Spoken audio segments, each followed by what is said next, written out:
Team south Africa से हार के बाहर हो गई। आखिरी ओवर में 7 रन चाहिए था, जिसमें 4 बॉल होने के बाद भी साउथ अफ्रीका को 3 रन चाहिए था। उसके बाद एक कैच हुआ, लगा कि भारत मैच जीत जाएगा, पर वो नो बॉल निकली और वहाँ से मैच कई राह पलटी और भारत मैच हार के बाहर हो गया। ठीक है ना। सिद्धू कल जो हमने बात की थी कि फाइनल में पहुंची थी, वो जीत गई स्विस ओपन, और प्रणय भी जो फाइनल में थे वो हार के सेकंड आए हैं। ठीक है ना। अब ये देखिए कि एक नया स्पीसीज़ मिला है जंपिंग स्पाइडर का, कहाँ, राजस्थान में।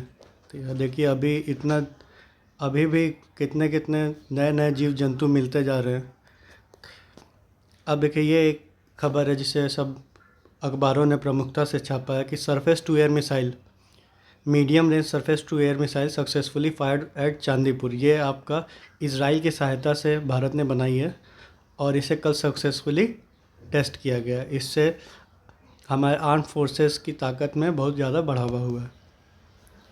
ये हमने पढ़ चुका है कि India exit world cup after lose from South Africa. ये भी Sindhu trump to Swiss open और प्रणय गोज डाउन फाइटिंग, मतलब सेकंड पोजीशन पे आए और सिद्धू जो थे स्विस ओपन जीती हैं। अब देखो रशिया ने ऑफ़र किया है भारत को डिस्काउंट क्रूड ऑयल के लिए और बोला कि will deliver crude to Indian coast at own risk, मतलब आने जाने का जो रास्ते का रिस्क भी वो लेने के लिए तैयार है। $20 प्रति बैरल डिस्काउंट देने के लिए तैयार है। इंडिया जो कि अभी महंगाई से जूझ रहा है, उसके लिए ये ऑफ़र को मतलब रिजेक्ट करना बहुत बड़ी बात होगी। तो इसीलिए रशिया ने ऑफ़र किया है। ये भी लगभग सभी अखबारों ने प्रमुखता से छापा है। India hand over coastal radar system to Maldives. Maldives में इंडिया ने कोस्टल रडार सिस्टम दिया है। आपको पता है कि एस जयशंकर अभी मालदीव गए थे, वहाँ से वो श्रीलंका जाएंगे, जो बिम्स्टेक की मीटिंग को अटेंड करेंगे, जिसे 30 तारीख को वर्चुअली मोदी जी भी उसको संबोधित करेंगे। ठीक है ना। अभी कुछ दिन पहले मालदीव में गो इंडिया कैंपेन उनके अपोजिशन पार्टी लॉन्च की थी कि उनका ये आरोप था कि सारा एसेट मालदीव जो सरकार है इंडिया को बेच दे रही है। अभी वो करना चाह रहे थे वो विरोध जयशंकर के जाने पर आर्मी और इन सब ने उसे रोक दिया। तो ये भी एक खबर है, प्रमुखता से छापी गई हर जगह में। Export target met our good are in demand. Export target जो 400 बिलियन का था और एग्रीकल्चर टारगेट जो था वो भी कल हम पढ़े थे कि दोनों मीट कर चुकी है सरकार। और प्रधानमंत्री ने बोला कि ये दर्शाता है कि हमारी चीज़ें डिमांड में है बाहर। ठीक है ना। तो ये वाली बात हुई थी। 1 मई से लागू हो सकता है Bharat UAE free trade agreement. ठीक है ना। अब इन्होंने क्या बोला कि हमारे 6090 सामान यूएई जाते हैं, $26 अरब के सामान का निर्यात कर रहे हैं। इसमें से लगभग 90% वस्तुओं पर पहले ही दिन सीमा शुल्क समाप्त हो जाएगा। मतलब जिस दिन से ये लागू होगा 1 मई से, उस समय सीमा शुल्क ख़त्म हो जाएगा। फ्री ट्रेड एग्रीमेंट है आपका भारत यूएई का। इससे क्या होगा, हमारे सामान सस्ते होंगे और डिमांड बढ़ेगी और हमें और ज़्यादा ट्रेड में बेनिफिट होगा। अब ये एक है कि कल 2 पुलिस वालों को आतंकवादियों ने मार दिया था, तो भावुक थे लोग। आतंक के खिलाफ उबल रहा खून। पहले क्या होता था, आतंकवादियों के जो फ्यूनरल था उसमें इतनी भीड़ होती थी, पर अब देखिए पुलिस वालों के भी फ्यूनरल में इतनी भीड़ हो रही है, यानी कश्मीर में भी माहौल चेंज हो रहा है।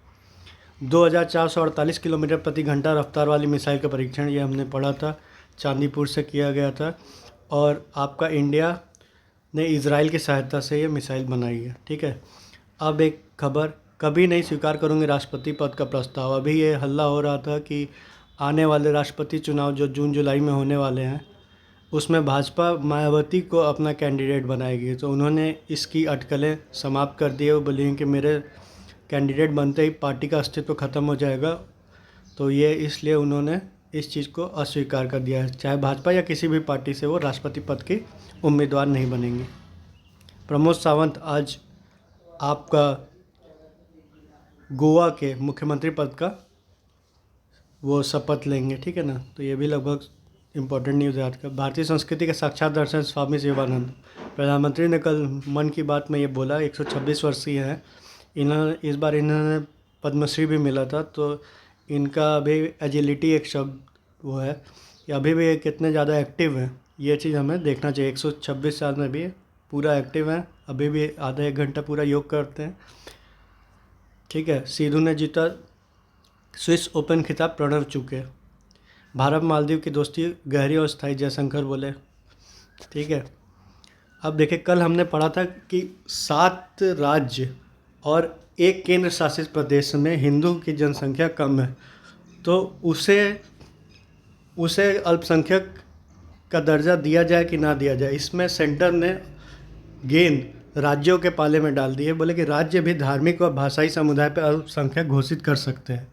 ठीक है ना। कई राज्य ऐसे हैं जिसमें जो हिंदू माइनॉरिटी में है, पर उस स्कीम का फ़ायदा दूसरे रिलीजन के लोग उठाते हैं, जैसे कश्मीर हो गया और पंजाब हो गया। वहाँ माइनॉरिटी के स्कीम का फ़ायदा मेजॉरिटी पॉपुलेशन उठाती है।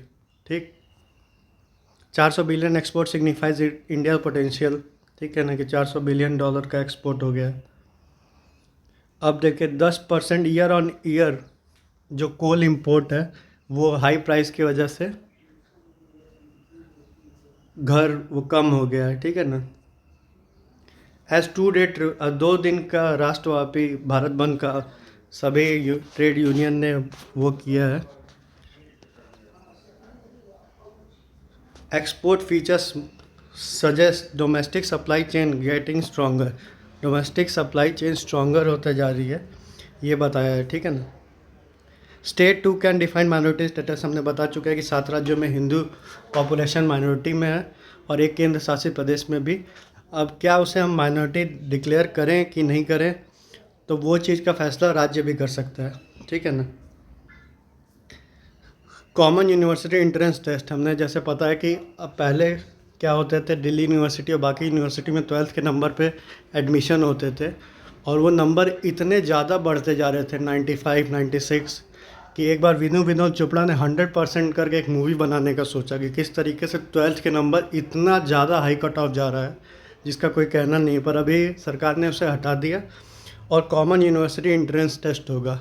अब इससे दूसरी समस्या हुई, कोचिंग वालों का पनपना शुरू हो जाएगा। कोचिंग, तो ये सब अब देखिए कैसे करते हैं। कोचिंग शुरू हो जाएगी 11th 12th में ही, बच्चे शुरू कर देंगे कि यार पढ़े ना पढ़े पर कोचिंग कर लो ताकि अच्छे कॉलेज में एडमिशन मिल जाए। 2 दिन का भारत बंद बताया था आपको। टेलीकॉम बैंकिंग सेक्टर भी ज्वाइन कर रहे हैं। Ahead of no trust motion, जो आपका पाकिस्तान में जो नो ट्रस्ट मोशन है उसमें इमरान खान ने बोला कि मैं अपोजिशन के सामने नहीं झुकूंगा। अब देखिए एनपीएस को मोर अट्रैक्टिव बनाने के लिए गवर्नमेंट अब उसमें विचार करने के लिए कर रही है। ठीक है ना। इस बार अभी जो यूपी के इलेक्शन थे, अखिलेश यादव ने बोला था कि पुरानी पेंशन स्कीम को वापस रिवाइव करेंगे और कांग्रेस की सरकार ने, और आपका जो कांग्रेस की सरकार है जैसे राजस्थान और छत्तीसगढ़ में, उन्होंने बोल दिया कि पुरानी पेंशन व्यवस्था ही लागू होगी। तो सरकार ये सोच के कि और ज़्यादा दबाव ना हो, एनपीएस जो केंद्र सरकार की स्कीम है उसको और ज़्यादा किस तरीके से अट्रैक्टिव बनाया जा सके उस पर विचार कर रही है। ठीक है ना। अब एक खबर है कि पीवीआर और आईनॉक्स मिल के लार्जेस्ट मल्टीप्लेक्स चेन बनाएंगे। पहले तो ये दोनों अलग अलग थे, अब ये दोनों मिल के लार्जेस्ट मल्टीप्लेक्स चेन बनाएंगे। 1546 स्क्रीन होगी उनके पास 109 सिटी में। ठीक है। तो ये थे आज के मुख्य समाचार।